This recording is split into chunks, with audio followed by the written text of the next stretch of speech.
irmãos e irmãs, a primeira leitura de hoje nos conta um pouco da história de Moisés. Moisés que foi escolhido por Deus para preparar o povo de Israel para sair da escravidão do Egito e chegar na Terra Santa.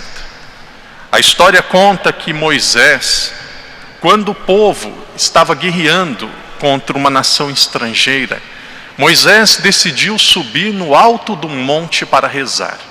E o texto da Sagrada Escritura nos diz que quando Moisés levantava as suas mãos, o povo, os seus familiares, a sua nação, vencia a guerra.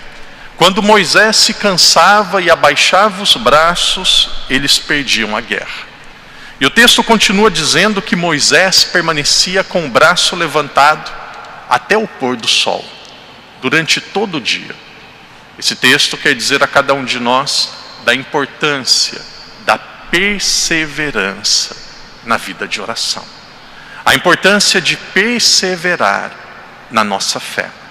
Sem dúvida nenhuma, em alguns momentos da nossa vida, nós teremos muitas dificuldades de perseverarmos na fé, de perseverarmos na oração. Mas quando nós perseveramos, nós vamos vendo os frutos, nós vamos percebendo os frutos que são produzidos na nossa vida. Um dos frutos mais belos da oração é que uma pessoa que tem fé, uma pessoa que reza, ela começa a ver as coisas com os olhos de Deus. Ela começa a ver o mundo de uma forma diferente. Ela se torna uma pessoa mais positiva. Ela se torna uma pessoa mais paciente. Ela se torna uma pessoa mais caridosa. O objetivo da oração não é convencer a Deus para fazer aquilo que nós precisamos. Deus já sabe o que nós precisamos. A oração tem como objetivo principal nos unir a Deus. E quando nós nos unimos a Ele, nós começamos a ver o mundo e aquilo que nós vivemos com os olhos de Deus. Quando nós rezamos, nós também vamos percebendo que nós não podemos dominar o futuro. Muitas vezes nós vivemos ansiosos. O que vai acontecer? Como será? Será que eu vou melhorar? Será que as coisas acontecerão do jeito que eu desejo? Quando nós rezamos, Deus coloca no nosso coração a paz e a tranquilidade que nós podemos confiar nele. Era assim com Moisés. Foi assim no Evangelho de hoje, quando Jesus diz que uma mulher, uma viúva, uma pessoa simples, ela pedia ao juiz, que era um homem injusto, um homem que não tinha fé, ela pedia ao juiz que fizesse justiça para ela. E o juiz não atendia. E de tanto ela insistir, um dia aquele juiz, já com falta de paciência, diz: eu vou atendê-la para ela parar de pedir. E aí Jesus diz assim: se aquele homem que era injusto atendeu aquela mulher por uma motivação que era para ela parar de falar e de ficar pedindo, quem dirá Deus que é justo, Deus que é Pai, Ele não ouvirá as nossas orações? Seguramente Deus ouve as nossas orações. A maturidade cristã, a maturidade na fé, ela não acontece sem enfrentarmos desafios e algumas encruzilhadas onde nós poderemos e teremos a oportunidade de escolher ou de desistir. Existe uma grande santa, gosto muito dela, já esteve aqui em Macau, Madre Teresa de Calcutá.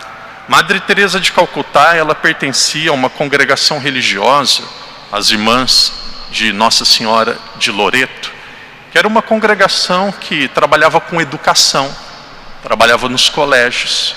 Então aquelas irmãs, com a graça de Deus, fruto do trabalho delas, elas tinham muitos bens, viviam uma vida confortável. E um dia Madre Teresa, ela sentiu no coração o desejo de dar um salto na fé, de entregar a sua vida a Deus através do serviço dos pobres. E aquilo se tornou uma inquietação no coração dela tão grande, que ela percebia que a felicidade dela não estava naquilo que ela tinha, mas na maneira que ela deveria viver. E ela tinha algumas moedas, um dinheiro, que era muito pouco. Quando ela decidiu sair daquela congregação, quando ela decidiu servir aos pobres, ela tinha um dinheiro que era um dinheiro simbólico, apenas para passar aproximadamente 2 dias.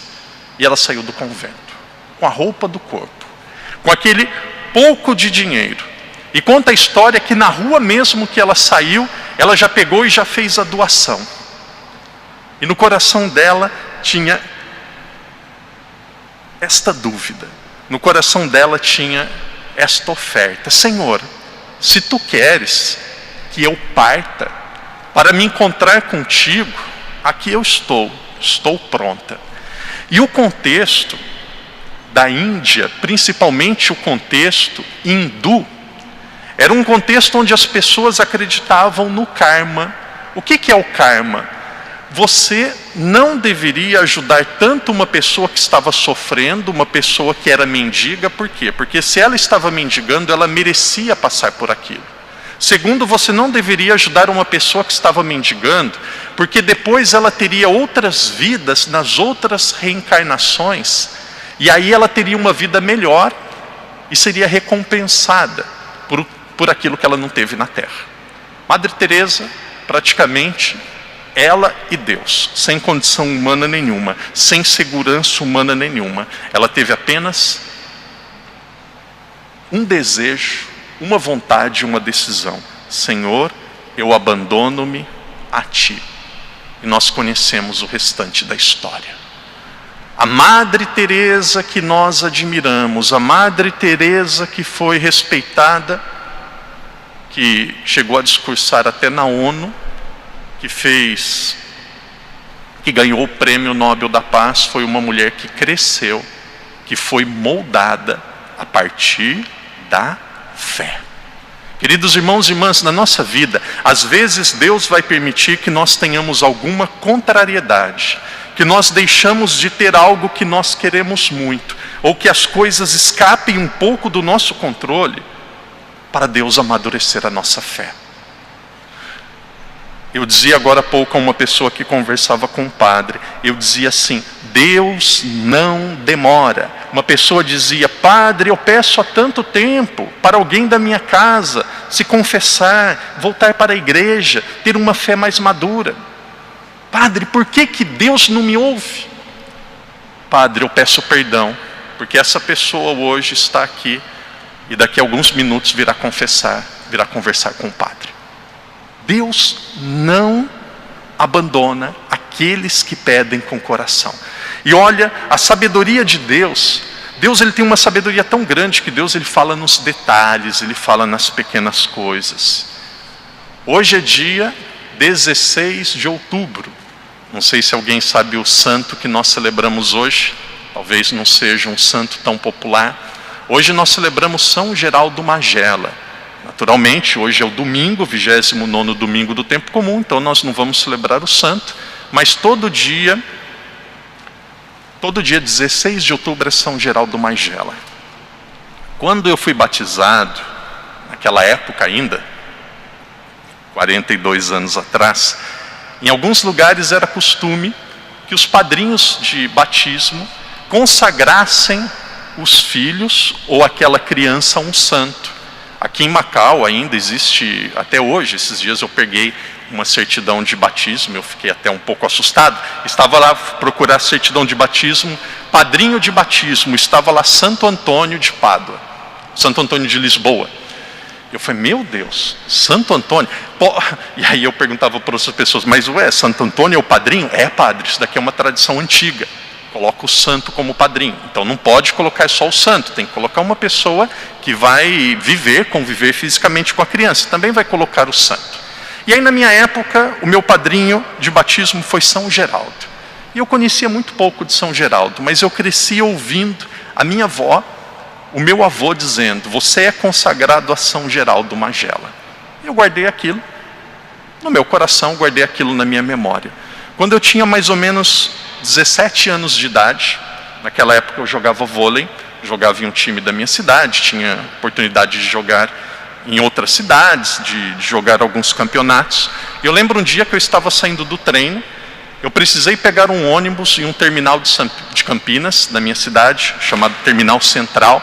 E a minha mãe e os meus pais sempre falaram que era um lugar muito perigoso, que não era para ir lá, não era para ir sozinho. E aquele dia eu tinha que pegar um ônibus lá, um autocarro lá. E eu estava com alguns amigos, de repente caminhando, eu vi uma loja, nem era uma loja católica, era uma loja espírita, que vendia alguns santos. E lá dentro, passei os olhos assim rapidinho e já vi escrito, São Geraldo Magela. E aí eu caminhei mais um pouco, mas parece que era algo me puxando assim para trás. Era um filme que passava na minha cabeça. Eu fui batizado e consagrado a São Geraldo Magela. São Geraldo Magela é o meu santo. Preciso comprar essa imagem. Mas naquela época eu ia treinar, eu levava um pouco de dinheiro para comprar um lanche, uma coisa muito simples, um hambúrguer. E aí aquele dia eu não comprei e tinha um pouco de dinheiro. Eu lembro que eu fui comprar o santo. Vamos imaginar que o santo era 50 na moeda do Brasil, R$50, eu tinha 25. Então eu falei lá com a vendedora, assim, até meio sem graça, eu quero comprar, mas desculpa, eu só tenho 25, é 50, a próxima vez eu compro. E ela falou, não, eu confio em você. Você dá 25 e depois da próxima vez você continua pagando esse santo. E aí fui, depois no outro treino, voltei lá, paguei o restante, deixei em casa. E aí minha mãe disse assim, agora nós vamos precisar benzer o santo, temos que arrumar um padre. E aí nós fomos em uma igreja lá do centro da cidade, Nossa Senhora do Carmo, e naquela época aquela igreja era a igreja dos jesuítas, congregação de São Geraldo Magela. E aí encontrei um padre e ele dizia assim, eu disse assim ao padre, o senhor pode abençoar esse santo? E ele disse, eu sou da congregação de São Geraldo Magela. São Geraldo Magela é um santo que abençoa e que protege principalmente as mulheres grávidas. É um santo que tem uma história lindíssima, você precisa conhecer a história de São Geraldo Magela. E aquilo foi me puxando a dar um passo além, então eu comprei um livro com a história de São Geraldo Magela. São Geraldo Magela, ele teve um chamado de Deus tão forte para ser padre, que um dia ele decidiu fugir, deixar a sua casa de madrugada, porque seguramente seus pais não iam aceitar.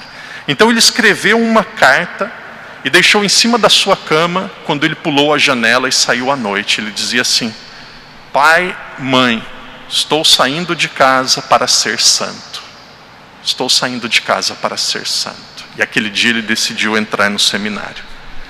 Aquilo tocou o meu coração de uma forma tão grande, que parece que era um fogo que estava queimando. E eu dizia assim, se Deus um dia, eu acho que não vai acontecer, mas se Deus um dia me chamar para o seminário, eu não vou precisar pular a janela de casa, mas será que os meus pais vão aceitar? 2 anos e meio depois eu estava deixando a minha casa para ir para o seminário. Por que o padre está dizendo isso? O padre está dizendo isso para falar a todos vocês, aqueles que estão mais próximos, aqueles que já estão um pouco mais afastados da igreja. Deus fala sempre. Muitas vezes nós não ouvimos. Muitas vezes nós não percebemos. Deus fala sempre. Deus cuida sempre. Muitas vezes é nós que não ouvimos, é nós que não atendemos. Padre, se Deus fala sempre, por que nós temos tantas contrariedades? Um coração que está amarrado e preso a algo que é material, algo que é passageiro, não dá espaço para Deus agir na vida dele, para Deus agir na vida dela. Às vezes Deus vai permitir que nós percamos uma segurança humana para Ele reinar ainda mais na nossa vida.